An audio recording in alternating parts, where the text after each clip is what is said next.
إن سلعة الله الغالية ألا إن سلعة الله الجنة أو كما قال صلى الله عليه وسلم اللهم صل على سيدنا مولانا محمد وعلى آل سيدنا مولانا محمد وبارك وسلم اللهم صل على سيدنا مولانا محمد وعلى آل سيدنا مولانا محمد وبارك وسلم يا رب صل وسلم دائما أبدا على حبيبك خير الخلق كلهم جزا الله عنا محمدا صلى الله عليه وسلم بما هو أهله۔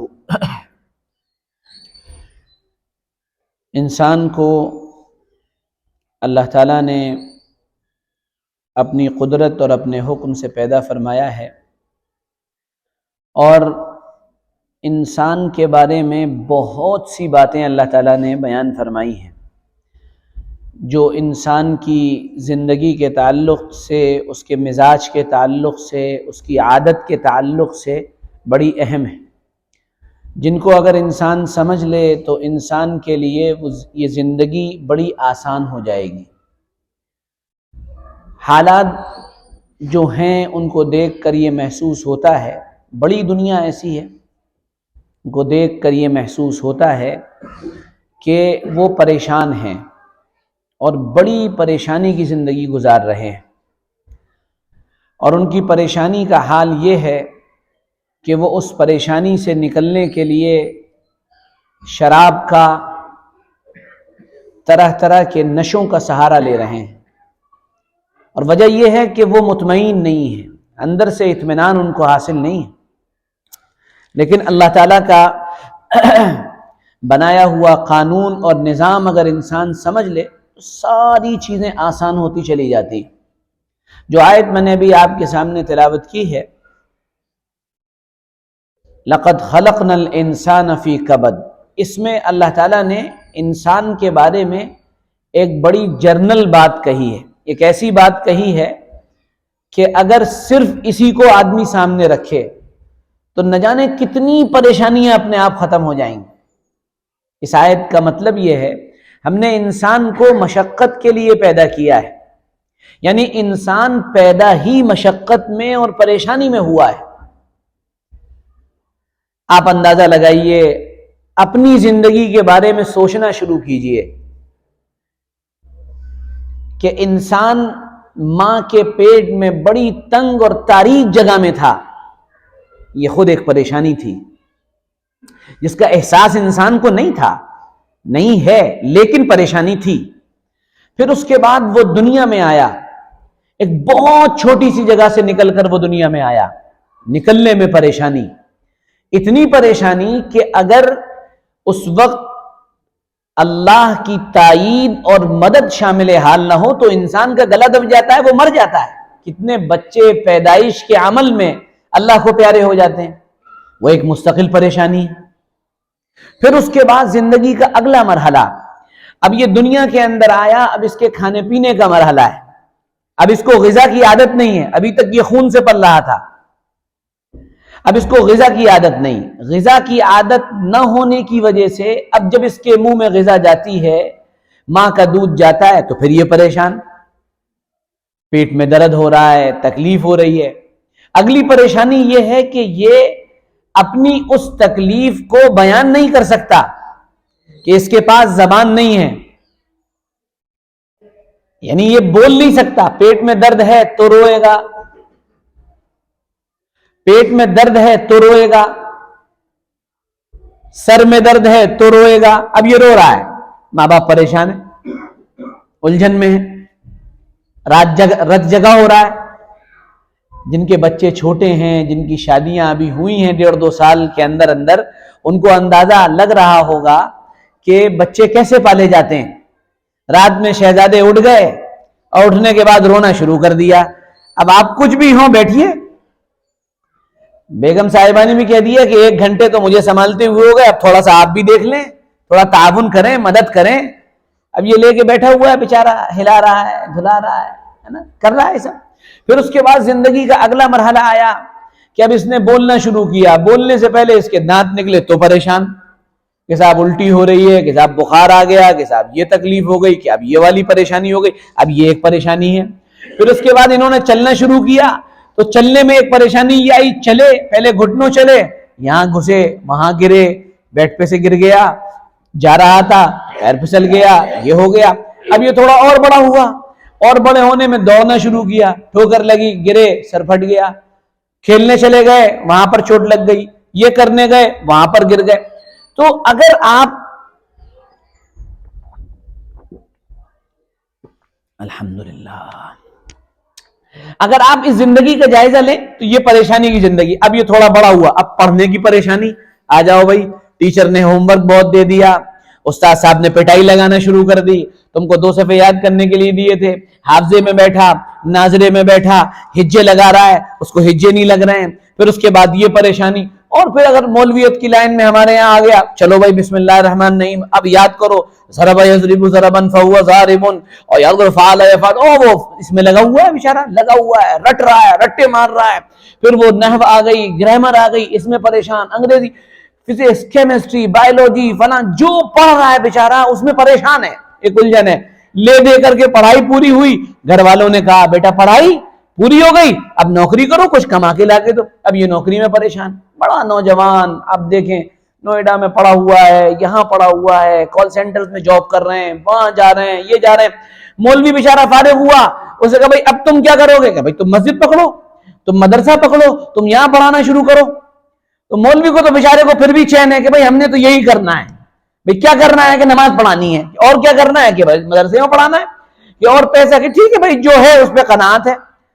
اور عام لوگوں کو وہ بھی قناعت نہیں، انہوں نے کہا نہیں انکریمنٹ لگنا چاہیے، ڈی اے ملنا چاہیے، تھوڑا سا پیسہ بڑھنا چاہیے، ذرا آپ سفارش کریں، یہ زندگی۔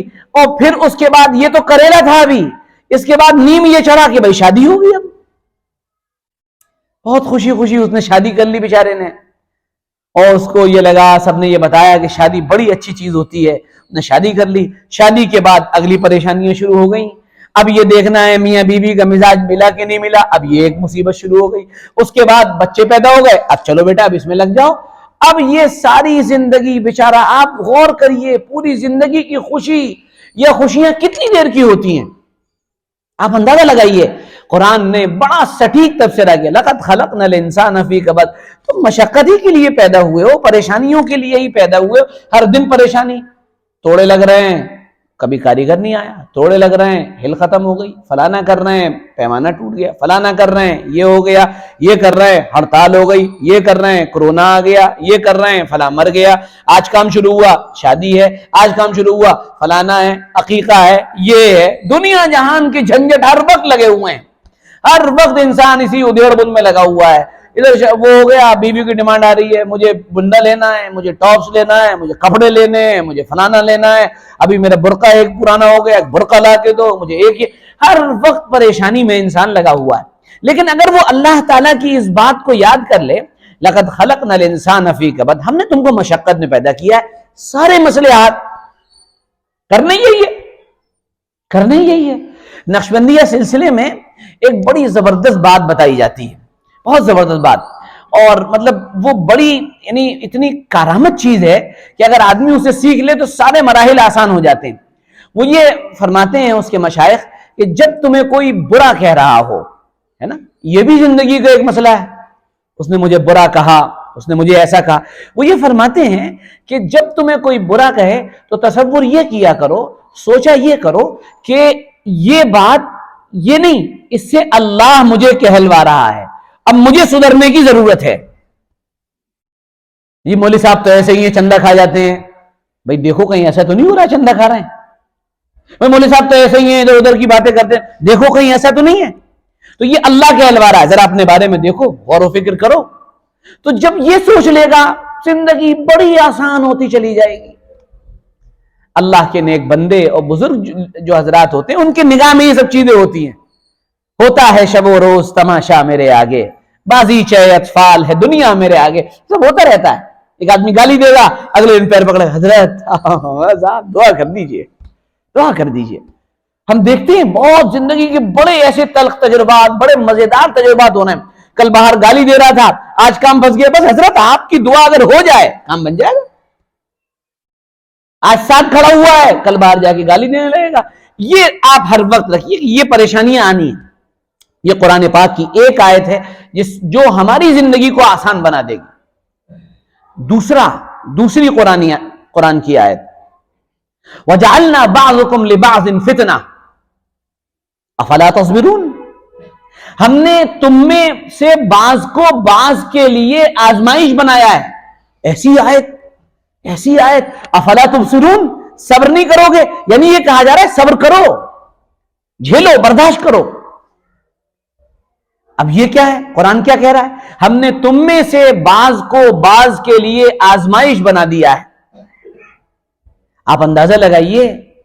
اور یہ چھوٹی سی آیت، اس کو ذرا پھیلاتے چلے جائیے، اس کو اور پھیلا کر بڑے تناظر میں دیکھنے کی کوشش کیجئے تو آپ کو اندازہ ہو جائے گا کہ انسان واقعی ایک انسان دوسرے کے لیے آزمائش ہے. میں مثال دے رہا ہوں. بچہ پیدا ہوا، اس کو کوئی بیماری ہو گئی. اب یہ بچہ مستقل ماں باپ کے لیے آزمائش ہے. بچہ پیدا ہوا، وہ بول نہیں سکتا، وہ سمجھ نہیں سکتا، یہ مستقل آزمائش ہے.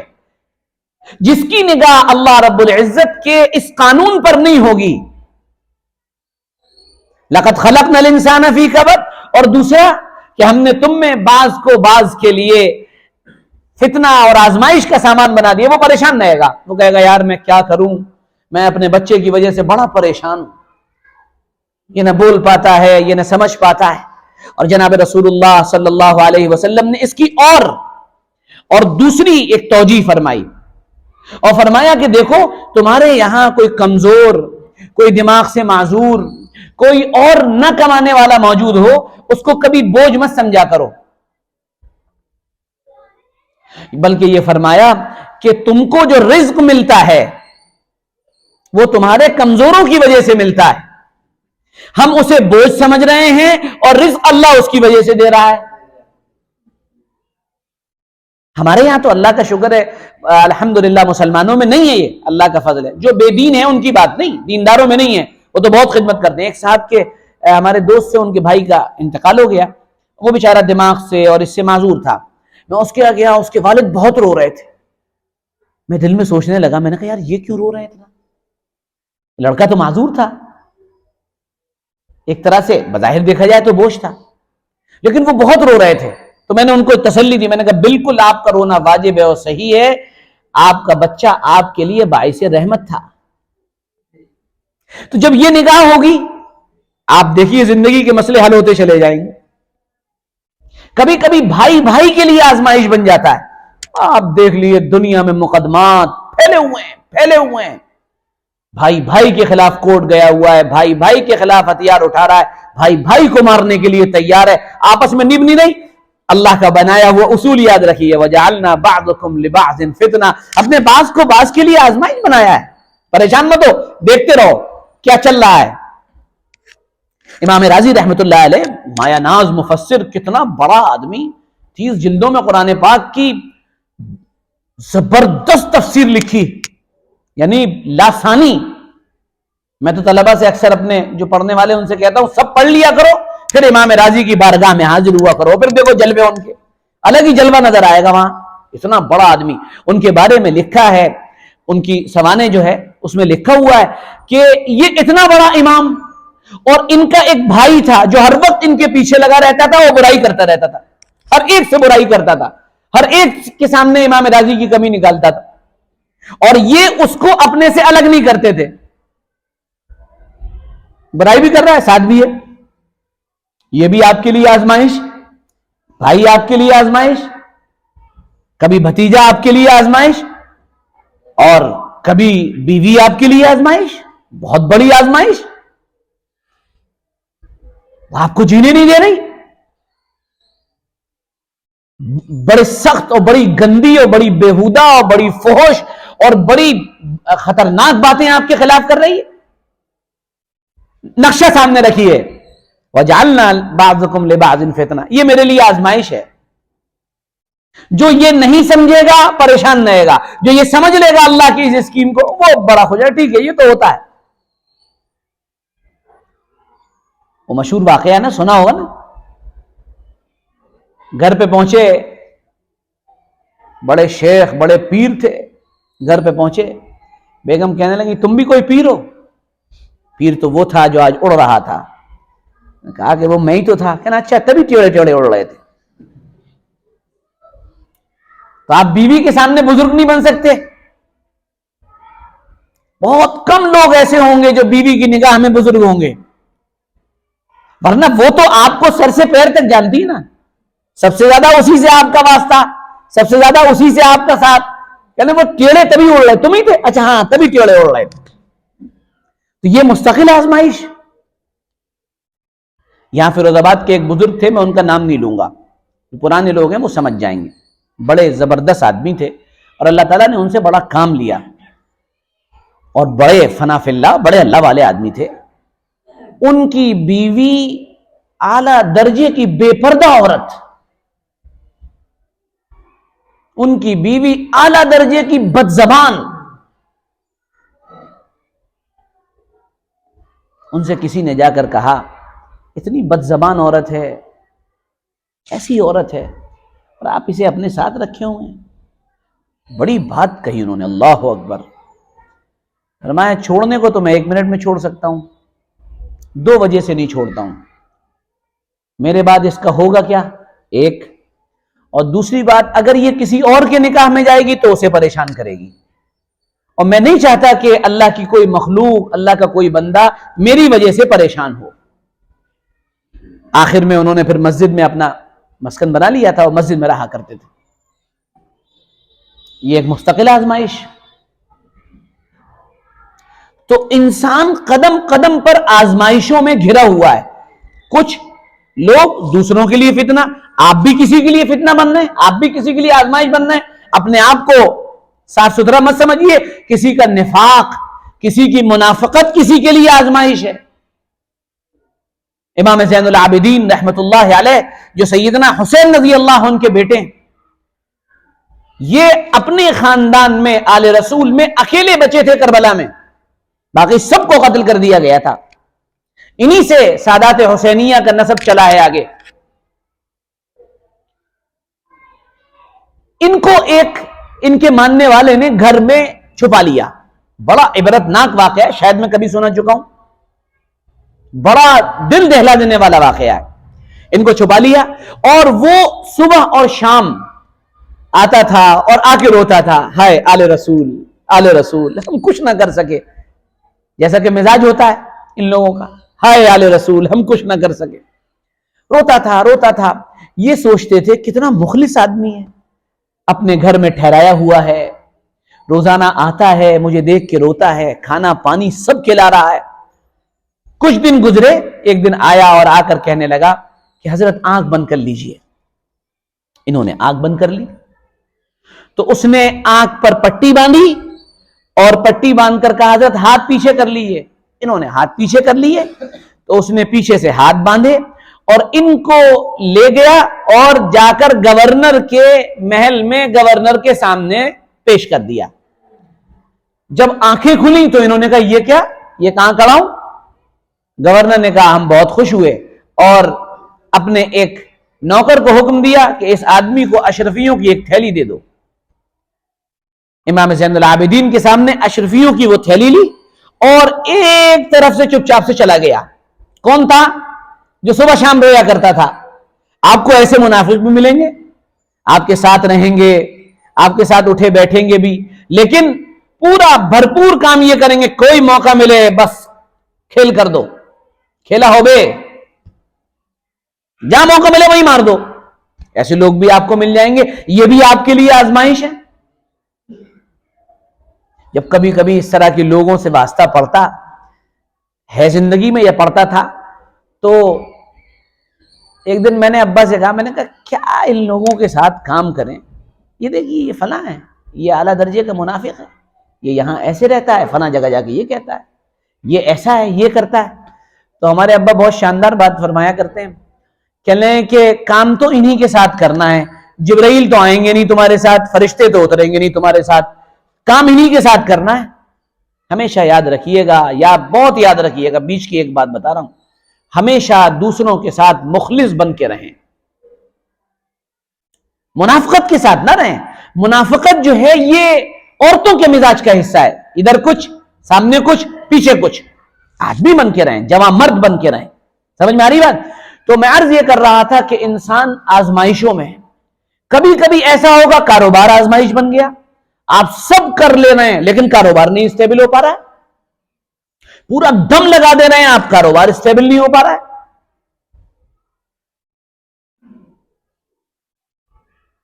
اچھا، کاروبار کی ترقی کا کوئی وظیفہ اگر بتاؤ تو جتنے لوگ ہوتے ہیں نا اور زیادہ متوجہ ہو جاتے ہیں. ویسے تو ماشاءاللہ متوجہ ہیں اور زیادہ متوجہ ہو جاتے ہیں. ہاں، یہ کام کی بات آئی پورے بیان میں. کام اور ایسنس تو یہی تھا کہ مولانا نے وظیفہ بتا دیا. وظیفوں کا اپنا اثر ہے، اس کا انکار نہیں، اللہ کا نام ہے چونکہ وہ. لیکن اس سے زیادہ اس بات کا اہتمام کریں کہ اوراد و وظائف میں لگنے سے پہلے فرائض کا اہتمام کریں. بہت سے لوگ تسبیح لے کے بڑے دم دم کھینچ رہا ہے، کھٹا کٹ کھٹا کٹ کھٹا کٹ کھٹا کٹ، یہاں سے لے کے کہاں تک کی تسبیح ہے؟ مکھن پور تک کی چل رہی ہے، دماغے لگا ہوا. اور جب نماز کے وقت ہے، نماز تو حضرت بیت المقدس میں پڑھتے ہیں. اچھا، یہ تو بہت ہی بڑے آدمی ہوئے. ہمارے یہاں آتے ہیں ایسے پیر صاحب بہت سے، ان سے پوچھے کہ حضرت عصر کی اذان ہو گئی، آپ نماز تو حضرت مدینے میں پڑھتے ہیں. مدینے میں جاتے کب ہے؟ مدینے کہ جاتے ہیں، یہ مت پوچھو کب جاتے ہیں، جاتے ہیں مدینے. بس اب بولنا نہیں سمجھ لو ہلاک ہو جاؤ گے یہیں پر. اور لباس بڑا ایسا، اور یہ چادر اور یہ پیلا اور نیلا اور ہرا یہ سب پہن کے. ان وظیفوں سے کچھ ہونے والا نہیں ہے، یاد رکھیے گا. اگر نماز کی پابندی، فرائض کا اہتمام، حقوق ادا کرنے کی فکر اور عقیدہ درست نہیں ہے، آپ کے وظیفے پوری زندگی آپ پڑھتے رہیے، کچھ نفع نہیں ہوگا. اور اگر ہو رہا ہے تو یہ سمجھ لیجیے یہ بہت طاقتور دھوکہ ہے جو آپ کو لگا ہوا ہے. البتہ رزق کی برکت کا ایک بہت مجرب عمل میں آپ کو بتا دے رہا ہوں، بہت کارآمد ہے. وہ ایک عمل بھی ہے اور ایک اس کا پورا وظیفہ بھی ہے. آپ چاہے عمل کریں چاہے وظیفہ کریں، روزانہ 1200 مرتبہ استغفار، روزانہ 1200 مرتبہ. اور استغفار جو ہے اس کے الگ الگ الفاظ روایات میں وارد ہوئے. استغفر اللہ العظیم واتوب الیہ، یہ بھی استغفار ہے. استغفر اللہ ربی، یہ بھی استغفار ہے. استغفر اللہ ربی من کل ذنب واتوب الیہ، یہ بھی استغفار ہے. آپ یہ پڑھیں. اور اس کا وظیفہ یہ ہے کہ پہلے اول ایک ہفتے کے اندر آپ 10,000 مرتبہ پڑھیں، پھر اگلے 30 دنوں میں 70,000 مرتبہ پڑھیں، پھر اگلے یعنی بچے ہوئے 40 دنوں کے اندر 1,25,000 مرتبہ پڑھیں. انشاءاللہ رزق کی پریشانی سے اللہ رب العزت اپنے حکم سے نکال لے گا. یہ جو عمل ہے نا استغفار کا، یہ قرآنی عمل ہے، طاقتور عمل ہے. ان استغفروا ربکم انہ کان غفارا یرسل السماء علیکم مدرارا ویمددکم باموال وبنین. مال بھی ملے گا اور فیروز آباد کی زبان میں لونڈے بھی ملیں گے، لڑکے جس کے یہاں حمل ٹھہرے. 3 تسبیح مرد 3 تسبیح عورت، دونوں استغفار کریں، لڑکا ہی ہوگا انشاءاللہ. انشاءاللہ ثم انشاءاللہ، اللہ کا حکم ہے. مال بھی آئے گا، بارش بھی بڑھیا ہوگی، سب چیزیں. استغفار ہے ہی ایسی چیز. سمجھ میں آگئی بات؟ آگے چلیے. تو یہ تمام چیزیں انسان کے لیے فتنہ ہیں، آزمائش ہیں. اس میں نگاہ اس پر رہے. جیسے بچے کھیل رہے ہوتے نا، بس یہ سمجھ لو جیسے بچے کھیل رہے ہیں اور آپ بیٹھے ہوئے دیکھ رہے ہیں. ایک بچہ شرارت کر رہا ہے، آپ دیکھ رہے ہیں، آپ مسکرا رہے ہیں. اچھا، دوسرے نے اس کو مار دیا،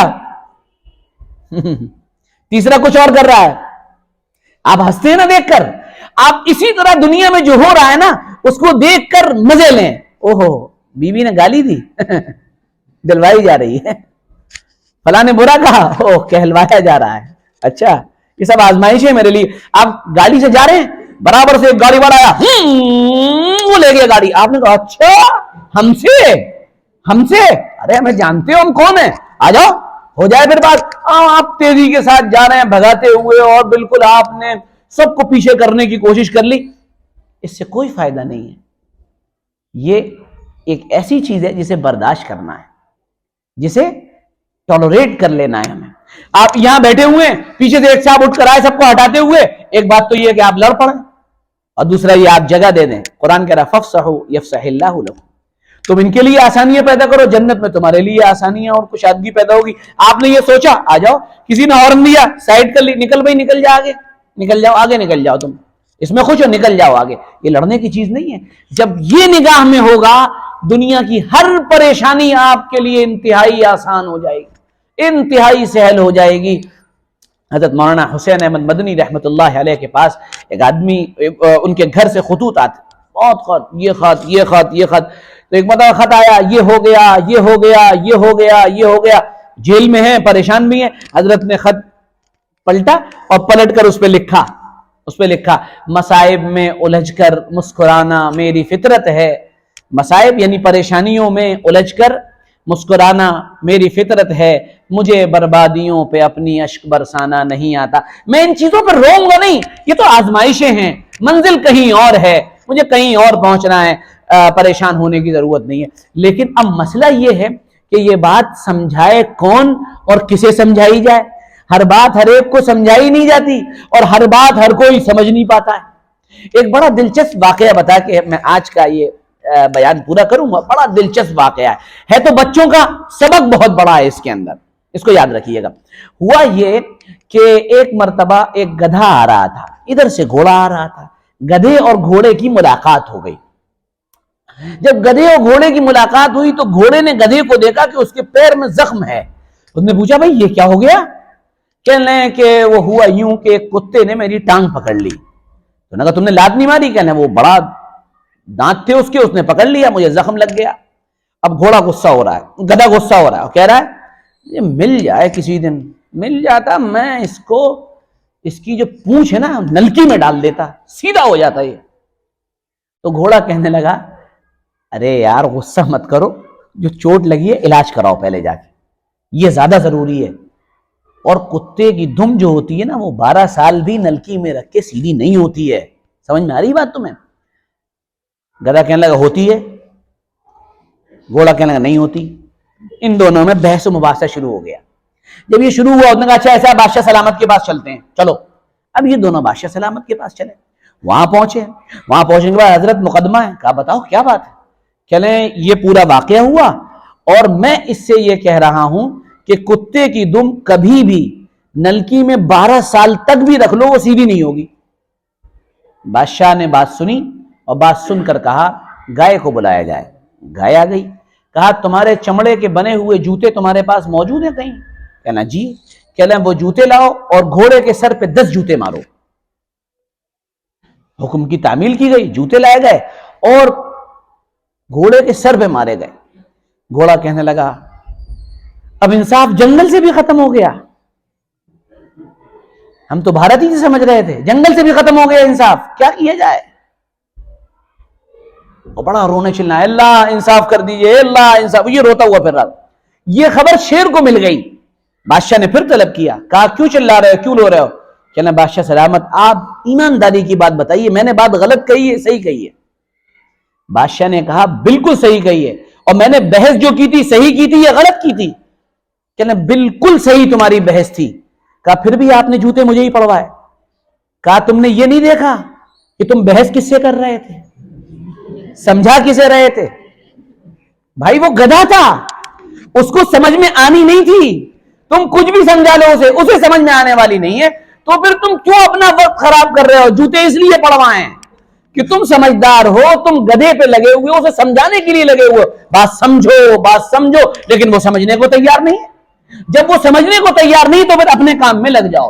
اس لیے بڑی دنیا ایسی ہے کہ آپ اسے سمجھائیں گے، آپ اسے بتائیں گے، آپ اس کو لاجک دیں گے، آپ اس کو دلائل دیں گے، آپ اس سے عقل کی بات کریں گے، وہ کہیں گے جی مولوی صاحب تو ایسے ہی کہتے رہتے ہیں، تم سمجھو، جو ہم سمجھا رہے ہیں وہ سمجھ جاؤ۔ حضرت علی رضی اللہ عنہ فرمایا کرتے تھے اے لوگوں تمہیں کیا ہو گیا ہے؟ بڑی معنی خیز بات کہی حضرت علی نے، اے لوگوں تمہیں کیا ہو گیا ہے؟ تم ہر جذباتی چلانے والے کے پیچھے بھاگتے ہو۔ الیکشن آ رہے ہیں، سمجھ میں آ رہی بات؟ نہیں سمجھ میں آئی، ابھی کچھ لوگوں کے سمجھ میں آئی۔ اے لوگوں تمہیں کیا ہو گیا ہے؟ یہ میری بات نہیں، سیدنا علی کی بات ہے رضی اللہ عنہ۔ اے لوگوں تمہیں کیا ہو گیا ہے؟ تم ہر جذباتی چلانے والے کے پیچھے بھاگتے ہو، اور ہم جیسے عقل مند لوگ تمہیں کوئی بات بتاتے ہیں تو تمہیں سمجھ میں نہیں آتی ہے۔ اللہ تعالیٰ نے قرآن پاک میں عجیب بات بیان فرمائی ہے، ارشاد فرمایا جب یہودیوں پر زوال تھا، جب وہ زوال کی زندگی بسر کر رہے تھے، اس وقت ان کا حال یہ تھا کہ جب ان کو کوئی ٹیڑھی بات بتاتا، غلط بات بتاتا، قرآن کہہ رہا ہے یتخذوہ سبیلا، تو پھر وہ راستہ اس طرف بناتے تھے، اس ٹیڑھی بات کی طرف چل دیا کرتے تھے۔ اور جب ان کو کوئی اچھی بات، صحیح بات، موقع کی بات بتاتا تھا، قرآن یہ کہہ رہا ہے کہ ان کو سبیل الرشد کی طرف، ہدایت کی طرف، صحیح بات کی طرف اور عقل کی بات کی طرف دعوت دی جاتی تھی تو وہ اس کے پیچھے چلنے سے منع کر دیتے تھے۔ یہ زوال ہوتا ہے، یہ انسان اور معاشرے کا ایک بڑا ڈکلائن ہوتا ہے کہ وہ صحیح اور سمجھ کی باتوں پر لبیک کہنا چھوڑ دیتا ہے اور وہ بیکار کی باتوں پر لبیک کہنا اور اس کے پیچھے چلنا شروع کر دیتا ہے۔ اس لیے میں عرض کروں گا کہ یہ جو 2 آیتیں میں نے آپ کے سامنے پڑھی ہیں، یہ بڑی کارآمد اور بڑی قیمتی آیتیں ہیں۔